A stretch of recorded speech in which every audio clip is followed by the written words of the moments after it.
Hey guys, it's Ewan with the Air Zoo. The SR-71B displayed here at the Air Zoo is the world's fastest trainer aircraft.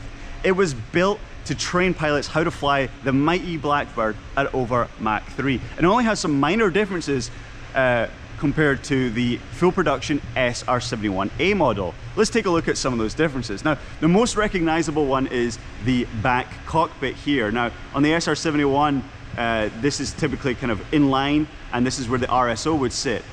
In the SR-71B, these are both pilot seats, both have full flight and engine controls, and the student would sit in the front and the instructor would sit in the back, unless there was a VIP flight in which the pilot would sit in the front and the VIP would sit in the back.